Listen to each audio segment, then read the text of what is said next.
اس وقت جب کوئی آتا تھا ادھر، کوئی افسر آتا تھا، یہ کہتے تھے کہ بڑے صاحب آ گئے ہیں، بڑے صاحب آ گئے ہیں، اور سب سائلنٹ ہو جاتے تھے.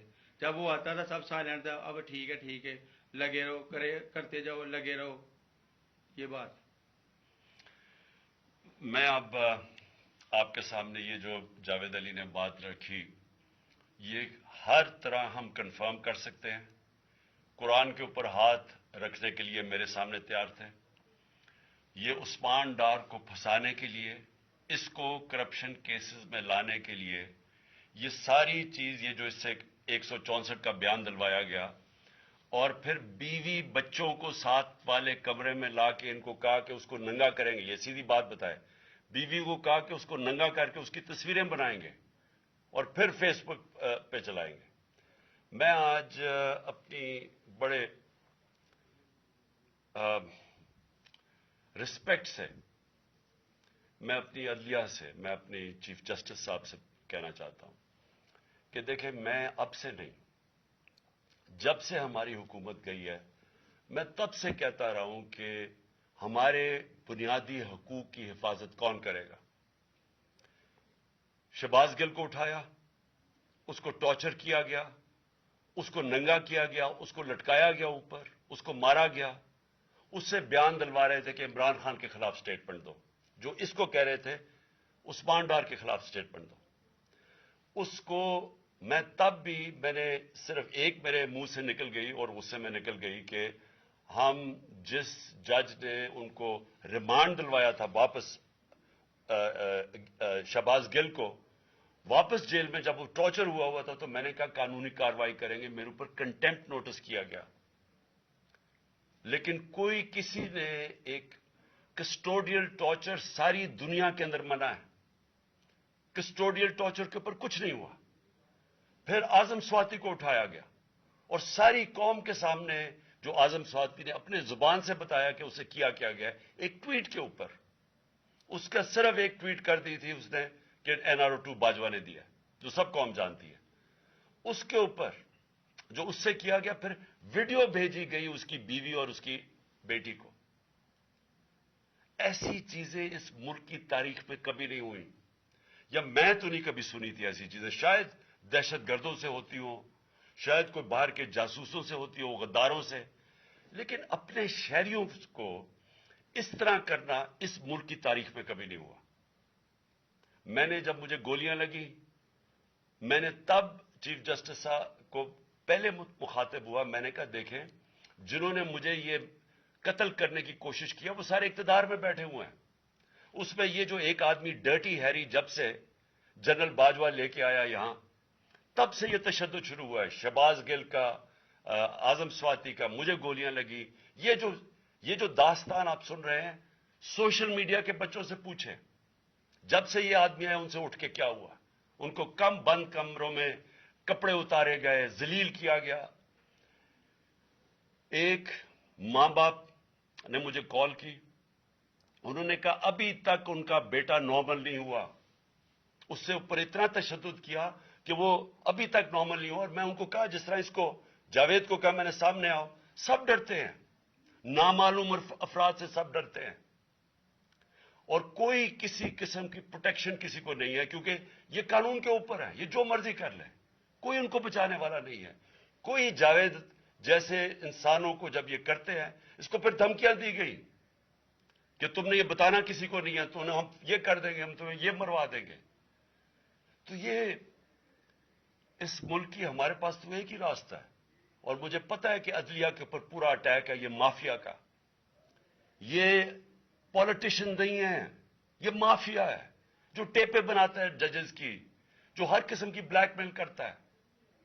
انٹیریئر منسٹر ٹیپ چلا رہا ہے کسی کی، یہ بالکل غیر قانونی چیز ہے. وہ جج کی ٹیپ چلا رہا ہے، وہ اس کی مریم وہ ٹیپ چلا رہی ہے کسی ارشد ملک جج کی، کبھی ثاقب نثار کی ٹیپ چل رہی ہے. یہ کسی مہذب معاشرے میں یہ چیزیں نہیں ہوتی. یہ کنٹرول کے لیے، عدلیہ کو کنٹرول کے لیے صرف یہ سارے حربے استعمال کیے جا رہے ہیں.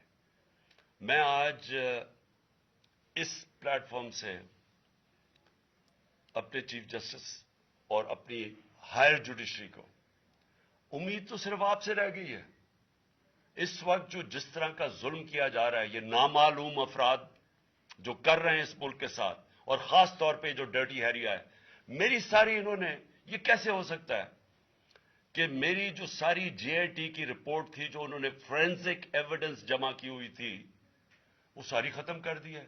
ان 4 آفیسرز کو پھر اوپر بٹھا دیا ہے جن کے اوپر پروسیکیوٹر جنرل نے کہا تھا کہ انہوں نے میری جے آئی ٹی کی ایویڈنس سیبوٹاج کرنے کی کوشش کی. اس نے ٹیررزم کورٹ کو بتایا ہے، ان کو واپس لا کے اوپر بٹھا دیا ہے.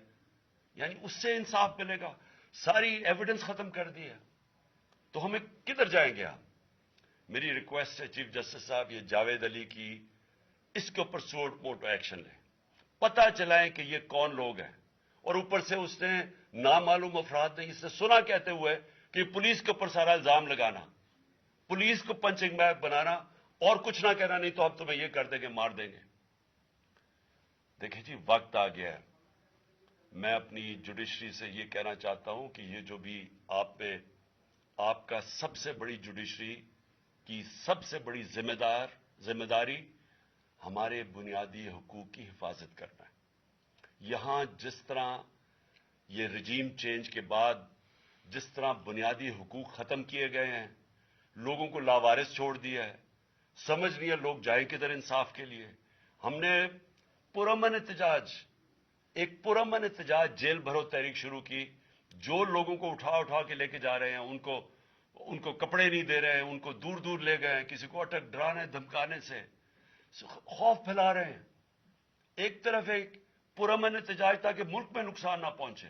اب ہماری قوم آگے مشکل میں ہے، مہنگائی میں ڈوب گئی. کبھی پاکستان کی تاریخ میں 41% مہنگائی انفلیشن نہیں ہوئی. چھوڑ کے گئے تھے 12% تھی، آج 41% ہے. ہم اس کے احتجاج کریں کہ چور اوپر بٹھا دیے، این آر او مل گیا ہے، پکڑ کے یہ حالات ہوتا ہے. سب کو ڈرانا دھمکانا، جرنلسٹ کو، صحافیوں کو، ٹی وی چینلز کو. تو میں صرف چیف جسٹس صاحب اور آپ اپنے سپریم کورٹ سے آج خاص درخواست کرتا ہوں کہ یہ جاوید علی کی کہانی سنیں، پوچھیں کون ذمہ دار ہے.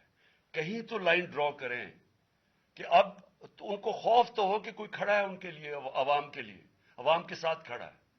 کوئی تو ایکشن لیں تاکہ عوام کو کوئی حوصلہ ہو کہ ہماری عدلیہ ہمیں بچائے گی. کون بچائے گا؟ جاوید. سوچیں کہ بیوی بچوں کو ساتھ والے کمرے میں جا کے کہتے ہیں اس کو ننگا کر کے ہم اس کی تصویریں بنائیں گے. یہ کون سے معاشرے میں ہوتا ہے؟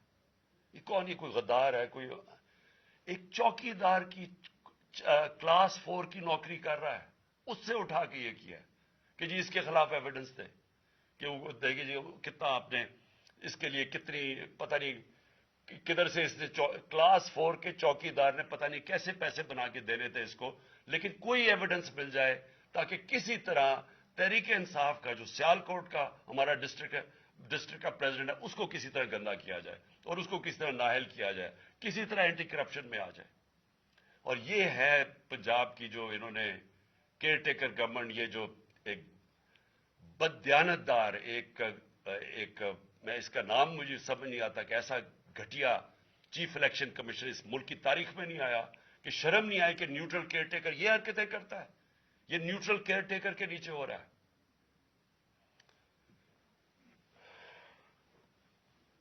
بہت بہت شکریہ.